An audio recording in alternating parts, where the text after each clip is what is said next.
Hello दोस्तों, welcome to our podcast. मैं आपका होस्ट और दोस्त विकास मिश्रा। आज के हमारे मेहमान बहुत खास है, जो कि गुजराल इंश्योरेंस और इन्वेस्टमेंट कॉरपोरेशन के डायरेक्टर हरसिमरत गुजराल जी हैं। एक ऐसा कोई कि बेसिक दो एक इंश्योरेंस ऐसे कि जो एक हर पर्सन को लेना जरूरी ही होना चाहिए। India is predominantly a country where savings are very, important for everyone, and Indians do not operate ji like कि भाई Monday to Friday कमाया और Saturday जाके सब उड़ाए। होगा। क्या ये लैक ऑफ एजुकेशन की वजह से है यस, कंप्लीटली? भूल जाते हैं इंश्योरेंस इंडस्ट्री में कि भाई आप किसी की बहुत ज्यादा रिस्पॉन्सिबिलिटी अपने कंधों पर ले रहे हो। तो इसमें कहीं ना कहीं क्लाइंट की अवेयरनेस पे भी क्वेश्चन उठता है कि वो उस चीज को ढंग से समझ नहीं पा रहे जब आप रेस्टोरेंट जाते हो तो you only look at the left hand side of the menu, हैं। ठीक है।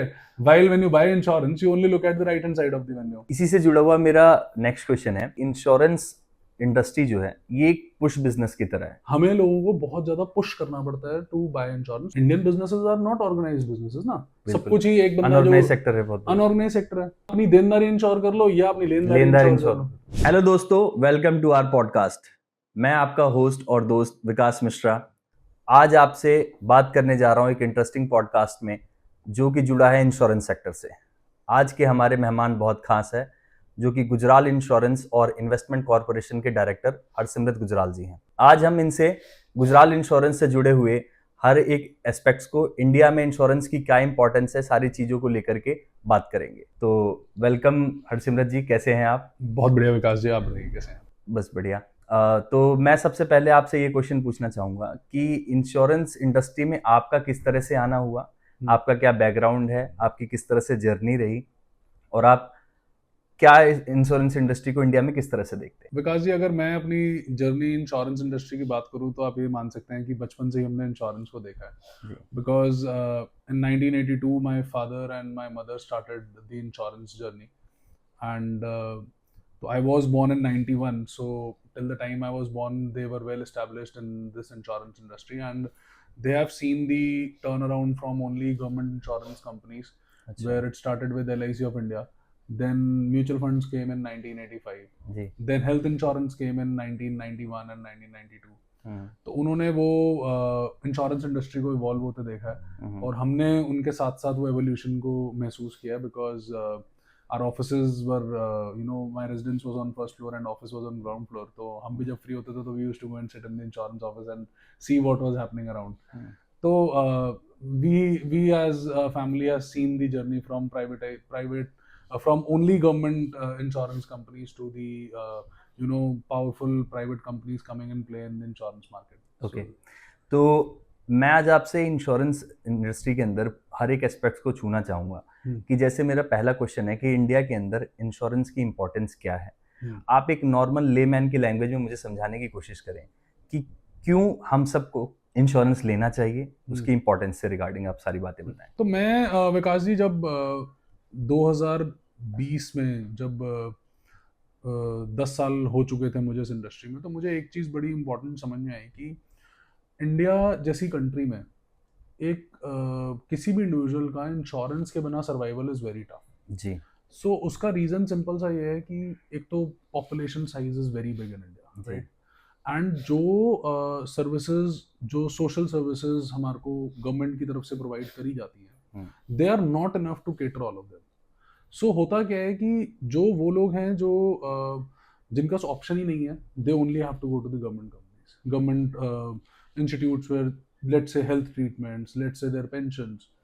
पर जो ऐसे लोग हैं जो थोड़ा सा अफोर्ड एक्स्ट्रा कर सकते हैं, उनके लिए इंश्योरेंस बहुत ज़्यादा इंपॉर्टेंट है, क्योंकि उन उस लेवल पर उतनी सर्विसेज गवर्नमेंट हमें प्रोवाइड नहीं करती है। तो एक जी एग्जांपल लेते हैं कि अगर आप बीमार हो जाते हैं, तो आई एम नॉट श्योर कि our government hospitals capable enough to support everyone in the country for those treatments, जी या क्या आप कंफर्टेबल हैं उस एनवायरनमेंट में जाके अपना ट्रीटमेंट कराने के लिए। तो इस वजह से मुझे स्ट्रांगली ऐसा बिलीव है कि बिकॉज इंडियन इकोनॉमी अभी ग्रोइंग इकोनॉमी है, एंड यहाँ पर social securities are not in place, तो इंश्योरेंस जब हम हेल्थ इंश्योरेंस एस्पेक्ट से देखते हैं तो बहुत ही ज़्यादा इंपॉर्टेंट है।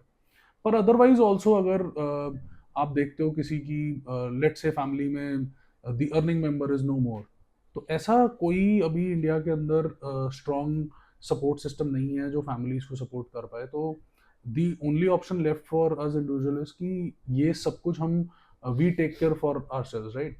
तो इसीलिए इंडियन मार्केट के अंदर इंश्योरेंस का होना फॉर एनी इंडिविजुअल फैमिली और individual person is very important. जैसे आपने अभी कहा कि इंडिया एक ग्रोइंग कंट्री है और बहुत तेजी से ग्रो कर रहा है, तो मैं ऐसी एक रिपोर्ट देख रहा था तो जिसमें कहा गया कि इंडिया का जो मिडिल क्लास है आने वाले कुछ समय में वो लगभग 30% का उसका रेशियो होगा। तो उस पॉइंट ऑफ व्यू से समझाइए आप कि जो जनरेशन अभी प्रोफेशनल है और वो अच्छा अर्न कर रही है, बट वो सेविंग्स और इन सब पॉइंट ऑफ व्यू से नहीं सोच पा रहे, इन्वेस्टमेंट पॉइंट ऑफ व्यू से, तो उनके लिए आप किस तरह से उनको डिफाइन करना चाहेंगे कि इंश्योरेंस सेक्टर से जुड़ करके वो अपना इन्वेस्टमेंट और सारी चीज़ों को किस तरह से बेहतर बना सकते तो विकास, because India is a growing country and the insurance market is also growing at a very fast pace. तो एक पॉइंट ऑफ टाइम था आज से 10-11 साल पहले जब हम लोग सिर्फ 1% कॉन्सेंट्रेशन पे थे इंश्योरेंस की। जी। सो आज this percentage is somewhere around 3.5 to 4% of the total economy. Okay. So insurance industry भी ग्रो कर रही है एंड जैसे जैसे आपने जैसे बोला कि मिडिल क्लास की वॉल्यूम भी बढ़ती जा रही है, तो it is very important to educate our these people की difference between insurance and the investment aspect, because in our education curriculums there is no topic or no subject where it actually teaches you the Correct. exact importance of insurance, जी। exact importance of investments. जी। So मैं ये मानता हूँ कि investments, because लोग investments को saving से कंफ्यूज करते हैं, ठीक है? तो India is predominantly a country where savings are very important for everyone and बचपन से ही हमारे घरों में सिखाया जाता है कि भाई अगर आप 100 रुपये अर्न करते हो तो जी। एटलीस्ट उसमें से 30 से 40 रुपये आप सेव करिए।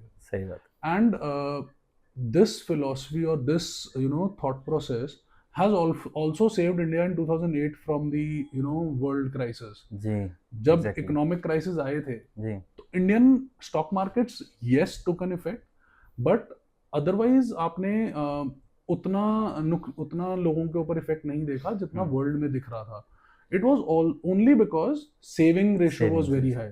तो Indians do not operate like कि भाई फ्राइडे मंडे टू फ्राइडे कमाया और सैटरडे जाके सब उड़ाया, वो वैसा सिस्टम नहीं चलता। तो बट अब क्योंकि रेवोल्यूशनाइज हो गई है industries and there are a lot of new aspects coming in the market, तो it has become very important for us to educate our new generations which are coming in the market, to help them understand how important is insurance and how important is investment and how important is saving. So ये तीनों aspects बिल्कुल अलग हैं and ये education is very important. जी। जब मैं अपनी team से बात कर रहा था आज कि हम एक इंश्योरेंस सेक्टर से जुड़े हुए बहुत एक अच्छी हस्ती के साथ करने जा रहे हैं पॉडकास्ट, तो एक क्वेश्चन मेरी टीम के से आया कि इंडिया में कुछ ऐसा होता है कि इंश्योरेंस सेक्टर में फ्रॉड से जुड़ी हुई बातें, मिस सेलिंग से जुड़ी हुई बातें, तो ये फ्रॉड इंश्योरेंस इंडस्ट्री में किस तरह से है और इसको थोड़ा सा आप डिटेल में समझाने की कोशिश करें। तो देखिए, फ्रॉड और मिस सेलिंग की जो हम बात करते हैं वो एक सबसे इम्पोर्टेंट उसका कारण जो मैंने अभी आपको बोला भी कि वो ये है कि lack of education about this industry. Generally लोग इंश्योरेंस इंडिया के अंदर 3 या 4 रीजन से खरीदते हैं। एक सबसे इम्पोर्टेंट, सबसे पहला रीजन होता है यार मेरे दोस्त ने खरीदी तो मैं भी खरीद लेता हूँ, ठीक है? फिर किसी की ऑब्लिगेशन है, because having an insurance license in India is very easy. So आज आपके किसी दोस्त ने इंश्योरेंस का लाइसेंस लिया तो आपने उसके सपोर्ट के लिए इंश्योरेंस खरीद ली जी। या फिर कई बार ऐसा हो जाता है कि आपने बैंक से कोई लोन लिया तो बैंक वाले ने बोला कि जी आपको इंश्योरेंस करानी जरूरी है, तो आपने तब उस इंश्योरेंस को बाय कर लिया, ठीक है? तो इंश्योरेंस इन इंडिया बहुत कम लोग उसको इंश्योरेंस पॉइंट ऑफ व्यू से लेते हैं, ठीक है? अब मैं अगर कुछ लोग आज के लोग लेट से टर्म इंश्योरेंसेस लोग लेना शुरू हो भी गए हैं, तो वहां पर भी अभी बहुत ज्यादा लैक ऑफ एजुकेशन है कि कितना टर्म इंश्योरेंस लेना चाहिए, कैसे लेना चाहिए। सो इस चीज का फायदा उठाते हुए there are people in the market जो they end up giving false communication to the buyers and they end up committing the false conditions which are not there in the policy. And इसमें मैं आपको एक बड़ी surprising बात बताऊंगा कि बहुत सारा फ्रॉड इस इंडस्ट्री के अंदर होता है कॉलिंग के ऊपर। ओके। एंड कोल्ड कॉलिंग से जो आप बात कर रहे हैं। कोल्ड कॉलिंग्स पे, बैंका सेक्टर की वजह से, ठीक है। अच्छा। And also you will be surprise, मैं अगर आपको एक बात बताऊं तो जो इंश्योरेंस कंपनीज जब इंश्योरेंस एडवाइजर्स हायर करते हैं, इंश्योरेंस एडवाइजर्स तक को मिस कम्युनिकेशन करी जाती है। तो मैं अगर आपको एक एग्जांपल लूंगा तो there was a gentleman in our family, he retired from a government bank, right? So he, someone from an insurance company, and not name the insurance company, came to his house and told him कि you have good connection, आप क्यों नहीं insurance का काम start करते? अच्छा। आप मानोगे नहीं, 1-1.5 साल के बाद he ended up coming to our house and discussing the problems. उसी के साथ फ्रॉड हो गया। उनके साथ ही फ्रॉड हो गया। Who himself is an insurance advisor, जी। उनके साथ ही फ्रॉड हो। क्या ये लैक ऑफ एजुकेशन की वजह से है? Yes, lack of education। ऐसा नहीं है कि ये regulated नहीं है business. IRDA insurance regulatory is very strong in India. जी। आज आप अगर हमारे रेगुलेटरी को या हमारे ombudsman को कस्टमर लेवल से कोई कंप्लेंट रेज करते हैं, जी, तो there is very quick hearing. I was actually surprised कि इतनी ज़्यादा कस्टमर ओरिएंटेड मतलब लुक है जब अगर कोई कंप्लेंट रेज करी जाती है ombudsman को या IRDA को, जी, तो ऐसा नहीं है कि रेगुलेटेड नहीं है industry, but the problem is कि लोग एक तो जो इंश्योरेंस इंडस्ट्री में घुसता है वो इसकी सीरियसनेस कभी समझ ही नहीं पाता। क्योंकि क्या है, देखो विकास, आज आप अगर मेरे पास आते हो जी, और आप मुझे शायद 15,000 50,000 लेट से 1 लाख रुपए का प्रीमियम देते हो, आप उसके बेसिस पर मेरे ऊपर मेरे कंधों के ऊपर अपने करोड़ों रुपए की रिस्पॉन्सिबिलिटी छोड़ के जाते हो। करेक्ट, बिल्कुल सही कह रहे हैं, राइट। अगर आपने मेरे से लाइफ इंश्योरेंस ली तो आप बेसिकली अपनी फैमिली की रिस्पॉन्सिबिलिटी मेरे ऊपर छोड़ रहे हो कि हरसिमरत लेट से कल को अगर मैं नहीं हूँ तो यार इतना पैसा मेरी फैमिली को मिलना चाहिए। लोग कहीं ना कहीं इसको भूल जाते हैं इंश्योरेंस इंडस्ट्री में कि भाई आप किसी की बहुत ज्यादा रिस्पॉन्सिबिलिटी अपने कंधों पर ले रहे हो और उसमें लापरवाही नहीं हो सकती। बिल्कुल नहीं हो सकती। ये बिजनेस है, yes I earn out of it, I run my family out of it, but उससे ज्यादा एक रिस्पॉन्सिबिलिटी। आप किसी के अपने फायदे के लिए आप किसी का नुकसान कराना चाहते हो कि नहीं कराना चाहते हो, वो ही डिफरेंस है। फिर जो स्पेशलाइजेशन को लोग नहीं समझते, कोल्ड कॉलिंग पे लोग रैंडमली चीजें खरीद लेते हैं। बैंक से लोग they end up buying stuff from bank because they think that it is an obligation to buy stuff. तो इसमें कहीं ना कहीं क्लाइंट की अवेयरनेस पे भी क्वेश्चन उठता है कि वो उस चीज को ढंग से समझ नहीं पा रहे हैं। सर क्लाइंट की अवेयरनेस भी है, क्लाइंट्स की कई बारी ओवर स्मार्टनेस भी है जी। तो मैं बहुत सारे अपने क्लाइंट्स के साथ मजाक करता हूँ कि जब आप रेस्टोरेंट जाते हो तो you only look at the left hand side of the menu, ठीक है, while when you buy insurance you only look at the right hand side of the menu. Correct, बिल्कुल सही कह रहे हैं। वो भी एक इशू है। It is not that every problem is coming from only the sellers point of view. Buyers are also you know very smart, they tend to be smart enough to hide facts while buying the insurance, और they tend to try to bargain into the pricings and try to find out the cheapest point. So उस situation में क्या होता है कि miss selling की situation बहुत ज्यादा बढ़ जाती है। तो सामने वाले का भी थॉट चेंज जाता है, यार ये तो सिर्फ बार्गेनिंग करना चाहता है, यार ये प्राइस पॉइंट पर ही ढूंढ रहा है तो इसको फिर प्राइस पॉइंट पर ही टारगेट करो जी। तो प्रॉब्लम्स तो बोथ एंड से हैं। ठीक है, इसी से जुड़ा हुआ मेरा नेक्स्ट क्वेश्चन है कि ऐसा माना जाता है कि इंश्योरेंस इंडस्ट्री जो है ये एक पुश बिजनेस की तरह है और लोगों की इससे बहुत ज्यादा हायर एक्सपेक्टेशन क्यों है? मतलब it is a very big irony of India कि इन अ मार्केट और in a country like India where insurance should be a voluntarily bought, voluntarily it should be bought by everyone in the country, पर यहाँ पर insurance लोगों को खरीदने के लिए या इंश्योरेंस मेरे को किसी को बेचने के लिए मुझे उसको बहुत ज्यादा पुश करना पड़ता है जी। मुझे उसे बार बार टैप करके समझाना पड़ता है कि बॉस तेरे लिए ये इम्पोर्टेंट है जी, ठीक है। तो अब वो पुश इसलिए है क्योंकि कहीं ना कहीं लोगों के माइंड में ऐसा भी है कि यार ये इंश्योरेंस है ना, तो या तो इसमें फ्रॉड हुआ, या वो जो एक बहुत बड़ा मिसकंसेप्शन है लोगों का कि इंश्योरेंस और रिटर्न्स हैंड इन हैंड चलती हैं जी। तो कई लोग इस बात से कंफ्यूज कर जाते हैं कि यार मैंने इंश्योरेंस लिया तो उसमें रिटर्न कितनी आ रही है, जबकि insurance has to be dealt as, ये लोग डिफरेंशिएट नहीं कर पाते प्रॉपर, राइट। लोग उसमें कंफ्यूज कर जाते हैं कि यार मैं इंश्योरेंस ले रहा हूँ या इन्वेस्टमेंट ले रहा हूँ, ठीक है। तो वो एक बहुत बड़ा फैक्टर है कि हमें लोगों को बहुत ज़्यादा पुश करना पड़ता है टू बाय इंश्योरेंस। मैं आपको एक छोटा सा एग्जांपल देता हूँ। जी। हम लोग मेजरली इंडिया का अभी भी बहुत सारा पॉपुलेशन जो है बिजनेस डोमिनेटेड पॉपुलेशन है, राइट। बिजनेस में लोग ज़्यादा हैं। हम्म। हम जब बिजनेसमैन के साथ बैठते हैं and we try to explain them कि बॉस, आप जितना क्रेडिट पे बिजनेस करते हो, because Indian market is all the businesses generally run on credit, hmm. And you know there are a lot of creditors in the market. अगर कल को वो बिजनेसमैन नहीं है, they don't end up paying the money. और ऐसा कोई regularisation ही नहीं है कि मतलब अगर किसी ने उधार लिया हुआ है तो वो पैसा वापसी कर जाएगा, और नहीं भी कर जाएगा तो would the family be in the condition to you know be able to recover that money और नॉट। तो हम उन क्लाइंट्स को बैठ के बात समझाते हैं कि यार एटलीस्ट जितना पैसा आपने बाजार में उधार बांटा हुआ है, या जो आपकी बाजार में देनदारी है, तो बाजार से हो जाए, उसमें बैंक भी हो सकता है, उसमें ऐसा भी हो सकता है कि मैं एक ट्रेडर हूँ, मैंने मैन्युफैक्चरर से पैसा सामान उधार पे लिया हुआ है और आगे मैंने सामान उधार पे बेचा भी हुआ है। तो at least we suggest our clients कि यार एक साइड ऑफ रिस्क तो इंश्योर कर लो। जी जी, या अपनी देनदारी इंश्योर कर लो या अपनी लेनदारी इंश्योर कर लो, सही बात, ताकि कम से कम आप उसको कवर अप तो कर पाओ अगर आप कल को आप नहीं हो। क्योंकि Indian businesses are not organised businesses ना, सब कुछ ही एक बंदा जो अनऑर्गेनाइज्ड सेक्टर है, बहुत अनऑर्गेनाइज्ड सेक्टर है, everything is dependent on the person who is sitting on the Gaddi, correct है ना। तो बट ये चीज लोगों को समझ में नहीं आती। कई सिचुएशंस में हम जब क्लाइंट्स को समझाते हैं कि यार इंश्योरेंस को आपको लेना चाहिए, तो वो हमारे को आगे से काउंटर ही देते हैं, यार बड़ी प्रॉपर्टियां बन गई हैं, प्रॉपर्टियां हैं, हम तो प्रॉपर्टी में इन्वेस्ट कर लेते हैं। मैं उन क्लाइंट्स को ये चीज समझाता हूँ कि यार I agree to the fact कि आपने प्रॉपर्टी ले लिया, प्रॉपर्टीज रिटर्न्स भी बेटर देती हैं और प्रॉपर्टी में इन्वेस्टमेंट की थोड़ी सी ईज भी है, ठीक है, because of the delta and you know check portion involve ji.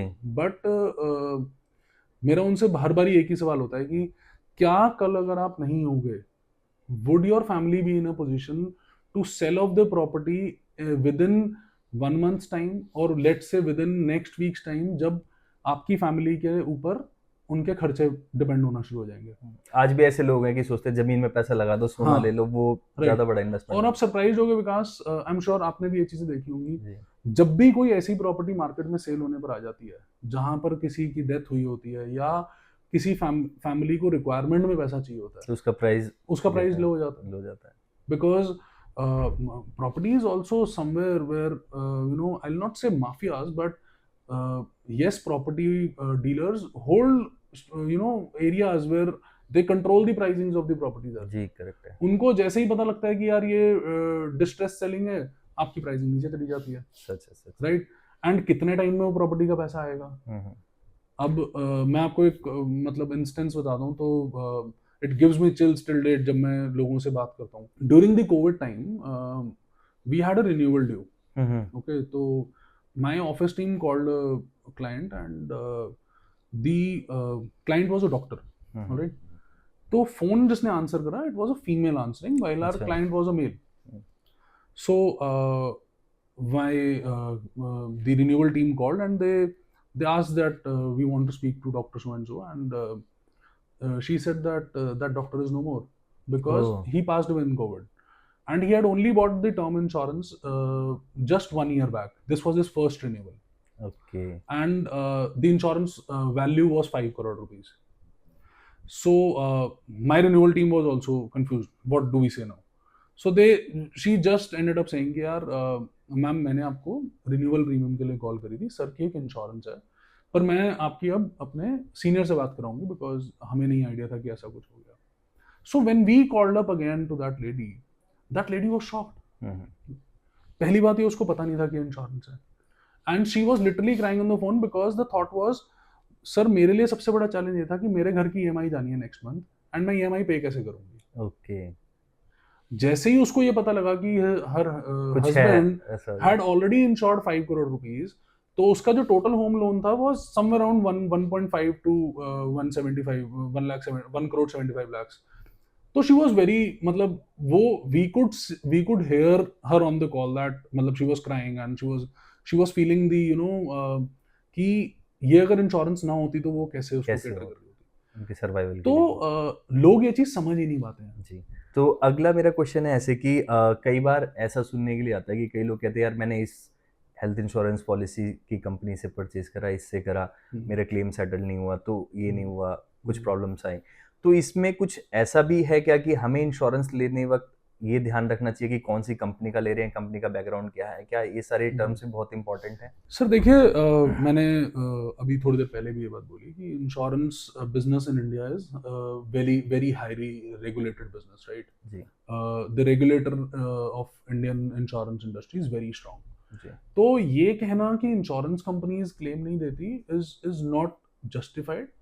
I will say कि अगर कोई इंश्योरेंस खरीदता है जी तो उसमें बहुत बड़ी रिस्पॉन्सिबिलिटी होती है जो आपका इंटरमीडियरी है, जी करेक्ट, एज वेल एज जो आपका उस इंश्योरेंस पॉलिसी को खरीद रहा है। इसमें दोनों की रिस्पॉन्सिबिलिटी बहुत बड़ी है। तो मैं बताऊंगा क्यों, उसको मैं आपको बताता हूँ। जी।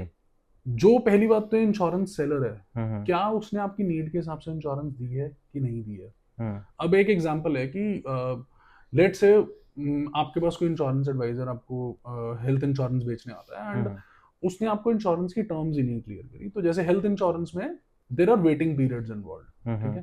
तो फर्स्ट 30 डेज हम कुछ नहीं देते हैं।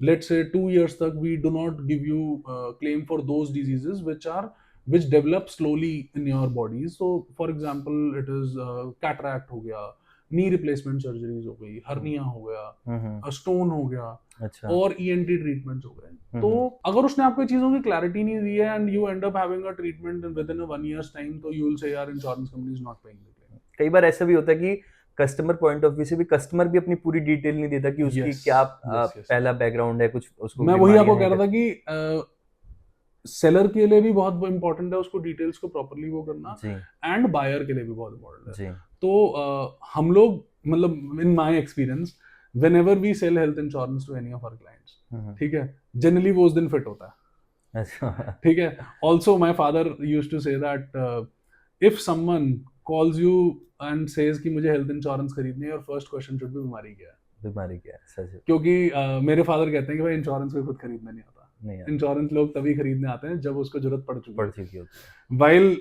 the you know coincidence is that insurance is only bought when you don't need it, ठीक है। तो ये तो हमें फादर ने सिखाया हुआ, तो इसलिए भी आई अंडरस्टैंड कि अगर कोई सामने से मुझे कह रहा है हेल्थ इंश्योरेंस दे दो या हाई वॉल्यूम हेल्थ इंश्योरेंस चाहिए, तो मतलब घर में कुछ ना कुछ प्रॉब्लम आ गई है। हाँ जी। तो हम तो ये क्वेश्चन पूछ लेते हैं क्लाइंट से, but people are not well aware. कई एडवाइजर्स नहीं ये चीज को जज कर पाते कि ये क्लाइंट उससे झूठ बोल रहा है या उसको फैक्ट्स ही हाइड कर रहा है। सो इसलिए क्लाइंट ही नहीं डिक्लेयर करते कि मुझे क्या प्रॉब्लम है। अब फॉर एग्जांपल आपको बीपी शुगर है, ठीक है, और आपने नहीं डिक्लेयर करा, तो आपको हेल्थ इंश्योरेंस से क्लेम नहीं मिलेगा, नहीं मिलेगा, राइट? अब आपने टर्म इंश्योरेंस ले ली है, एंड टर्म इंश्योरेंस लेने का या इंश्योरेंस किसी भी तरह के इंश्योरेंस लेने का मतलब ये नहीं होता कि आप लापरवाह हो जाए। बिल्कुल। इंश्योरेंस के क्लॉज भी ये कहते हैं कि अगर आप इंश्योर्ड हो, आपको वो सारे स्टेप्स लेने हैं जो आप स्टेप्स लेते हैं अगर आप इंश्योर्ड नहीं होते अपनी चीज को सिक्योर करने के लिए। जी। इसका मतलब ये नहीं है कि आप अगर आपने अपनी दुकान की इंश्योरेंस करा ली है, उसमें चोरी और थेफ्ट की इंश्योरेंस है, तो रात को ताला ही मत लगाओ। सही बात है। तो आपको अपने एफर्ट तो करने ही पड़ेंगे ना कि उसको सिक्योरिटी करने के लिए। तो वो एक प्रॉब्लम है कि क्लाइंट भी फैक्ट्स को क्लियरली नहीं बताते हैं जी। वो इट इज नॉट बिकॉज कि शायद वो बताना नहीं चाहते, इट इज बिकॉज शायद वो ट्रेंड रहा है इंडियन मार्केट में कि यार इंश्योरेंस ले लो बाद में सेटलमेंट हो जाएगी, but gone are those days. A lot of people call us saying यार कुछ हो सकता है क्या, those days are gone bye.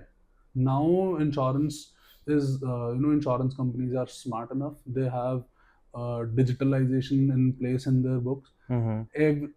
It is not a single person who is taking a decision on claim settlement. There are multiple channels involved where claim settlements take place. तो आप सोचो कि कुछ हैंकी पैंकी हो जाएगा claims में, that those days are gone. वो जो टर्म एंड कंडीशन वाला पॉइंट होता है वो क्लाइंट को बहुत ध्यान से पढ़ना चाहिए। राइट।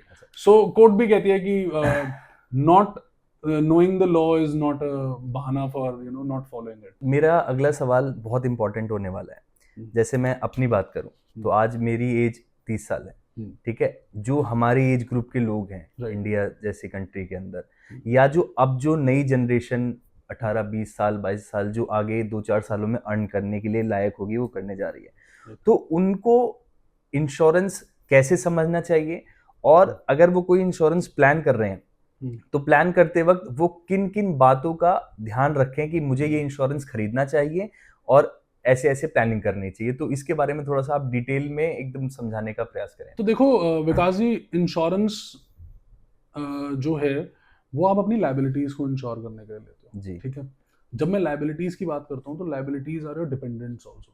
जी करेक्ट। डिपेंडेंट आपके, let's say you are the only earning member hmm and your parents are retired and they do not earn any money, तो they are also dependent on you, right. Correct, बिल्कुल सही। And if you are married, your wife is not working, she is also dependent on you. Hmm तो ये भी आपके लिए liabilities हैं in terms, if you are not there you need to cover their expenses also, जी because you are the earning member, right. जी तो जब इंश्योरेंस कोई भी वैल्यूएट करता है अपनी लेने के लिए, hmm they need to sit down and note down what are their liabilities hmm और what are the things which will be affected when they are not there, hmm ठीक है। Because at the end of the day insurance से हम लोग आपका you know we can only cover your monetary loss, we will not be able to cover the emotional loss and anything.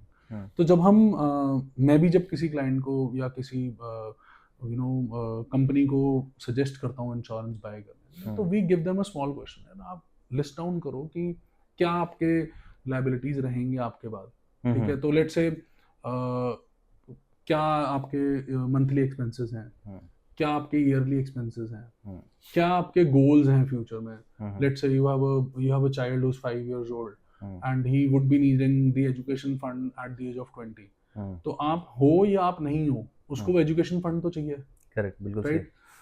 उसकी school की fees तो जानी है। ऐसा तो हो नहीं सकता कि आज आपका बच्चा स्कूल जा रहा है जिसकी fees around 20,000 rupees a month है, आपके बाद ऐसा तो हो नहीं सकता कि आप बच्चे को बोलोगे यार now we are not capable enough, या आपकी फैमिली बोले will shift him to a lower level school. जी तो everything needs to be listed down and calculated upon कि नेक्स्ट 10 years का क्या एक्सपेंस हो। फिर भी एक ऐसा कोई कि बेसिक दो एक इंश्योरेंस ऐसे कि जो एक हर पर्सन को लेना जरूरी ही होना चाहिए। मैं सबको सबसे इम्पोर्टेंट जो 2 इंश्योरेंसेस हैं इंडिया में, first is health insurance, because the cost of health treatments is going rockets, sky rockets, and Covid में हॉस्पिटल के बिल्स बहुत तेजी से बढ़ रहे हैं। बहुत तेजी से बढ़ रहे हैं।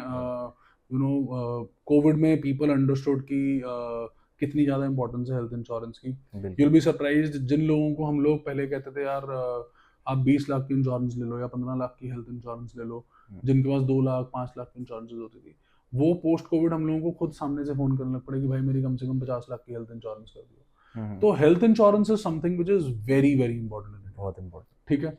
उसके बाद I suggest term insurance and term insurance with a few Riders, okay.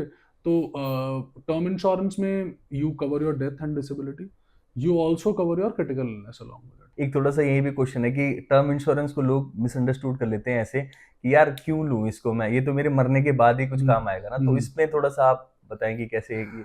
तो देखिए sir, eight the end of the day मैं तो क्लाइंट्स को ये बात कहता हूँ कि आपकी जिम्मेवारी मरने के पहले भी है और मरने के बाद भी रहेगी, तो वो जिम्मेवारी को तो आपको पूरा करके जाना ही है। बिल्कुल, वो टर्म इंश्योरेंस इसलिए भी इम्पोर्टेंट है। बट विकास, अब हम लोगों ने थोड़ा सा अपना थॉट प्रोसेस चेंज कर लिया from past 4 to 5 years।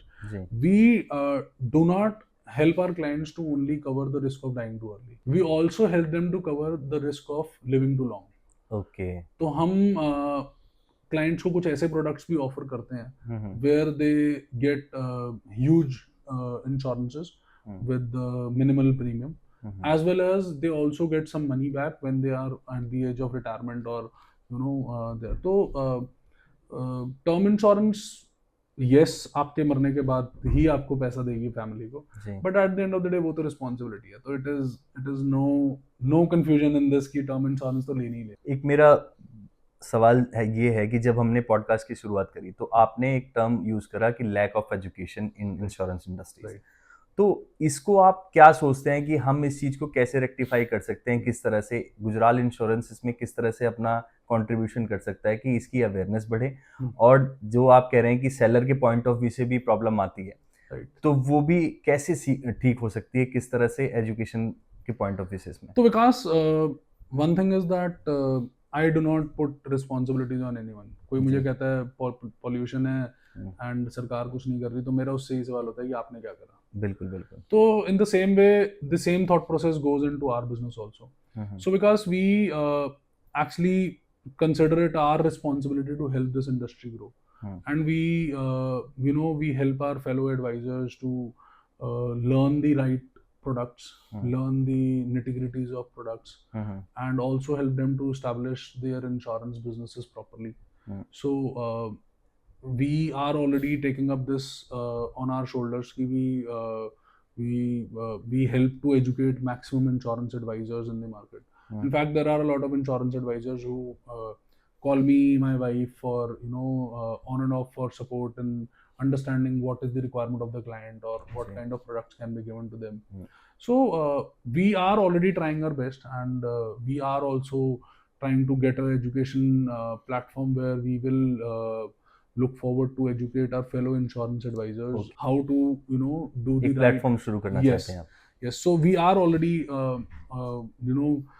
it is not a platform where we market it, but yes, we already help insurance advisors to set up their businesses with education of the right insurance products. तो ये तो insurance adviser के लिए एक बहुत अच्छा platform हो सकता है कि वो पूरी इस इंडस्ट्री को अच्छे से समझ पाएं और सीख पाएं. बिल्कुल. तो Akash, as you know, I am also part of BNI. तो वहाँ से हम लोगों ने ये चीज़ सीखी है कि there is only collaboration and there is no competition. तो I am very open to help anyone in the market who wants to understand, or if he feels that we can be a value add to them, we are very happy to assist them. And also I am always very open to learn from the people who do even better than me in the market. Okay. So there are people who I also look up to. So I also learn from them, and I try to pass down the learnings as maximum possible to the advisor. तो मेरा last question आपसे ये है कि insurance industry जो है इसमें इतना कंपटीशन है, तो गुजराल इंश्योरेंस अपने आप सर्वाइवल के लिए किस तरह से देखते हैं, और आप अपने आप की कोर वैल्यूज़ क्या मानते हैं और क्या डिफरेंशिएटर है आपका कि लोग आप तक रीच आउट करें इंश्योरेंस परचेज करने के लिए? इंश्योरेंस इंडस्ट्री में कंपटीशन है. उसका रीज़न भी मैं आपको बताऊंगा कि licensing for insurance is very easy. जी. इनफैक्ट ये आपने स्टार्टिंग में भी बताया एक बार हमें इसके बारे में. जी. तो इनफैक्ट मैं बहुत ज़्यादा इस चीज़ को लेके भी मतलब वोकल रहता हूँ कि the licensing norms should be a bit stringent for insurance market, because for example, someone who is doing a 1000 crore insurance, or someone who is doing just 1 crore insurance, or let's say a 10 lakh rupees insurance, the license fees is same for everyone. It is just 500 rupees, the IID license. Broker licensing is there, but वही है कि everyone is not a broker, and आप individual agency की तो option आपके पास होती है. तो इंश्योरेंस इंडस्ट्री में कंपटीशन इस वजह से है, पर ये भी सच्चाई है कि इंश्योरेंस इंडस्ट्री इंडिया के अंदर इतनी बड़ी है कि this competition is not even close to what the opportunities are. हाँ, व्हाट द अपॉर्चुनिटीज आर. तो आज की डेट में I believe this industry is somewhere around $10 billion, and we expect this industry to grow to around $30 billion by 2030. So there is huge opportunity in this market. How do we differentiate ourselves in the market is that one, we do not do push selling. We try to address requirements of the clients. We try to educate him what insurance is needed. Our client is let's say अगर हम किसी को fire insurance भी cell करते हैं, तो we generally end up taking at least 2 to 3 meetings to close it, because पहली meeting में तो we are only educating what is the coverages and what all needs to be covered, how the sum insureds need to be identified. So we take our time to close the deals. We are not very aggressive sellers. We are aggressive educators. Our motive is to go to the client and educate him what our product is. He buys it or he does not buy it is not our concern. Our major concern is that my client has to be educated enough that he understands what he's buying. Correct. And then if he feels that I'm capable enough to handle his needs, then he can pursue his insurances with me. Otherwise, I'm sure there are a lot of people available in the market. Digital platforms are available in the market. But at the end of the day, Vikas, I know one thing. कल अगर किसी का claim आएगा, they will end up coming to people like me. And we will make sure that if the claim is genuine and if the claim is payable, we'll make sure that the payment is done by supporting them. and that is our forte and that is our motive to keep helping our clients in education as well as claim settlement. Thank you so much, आपसे बात करके बहुत मज़ा आया और बहुत कुछ insurance sector के बारे में जानने का मौका मिला। तो मैं अपने व्यूअर्स से भी कहूँगा कि आज ही आप लोग अपने फ्यूचर को सिक्योर करने के लिए Gujral insurance and investment corporation की वेबसाइट पर विजिट करें और अपने फ्यूचर सिक्योर करने के लिए और अपनी हेल्थ को सिक्योर करने के लिए इंश्योरेंस ज़रूर परचेस करें। लिंक हमारे वीडियो के डिस्क्रिप्शन बॉक्स में दिया हुआ है। Thank you so much.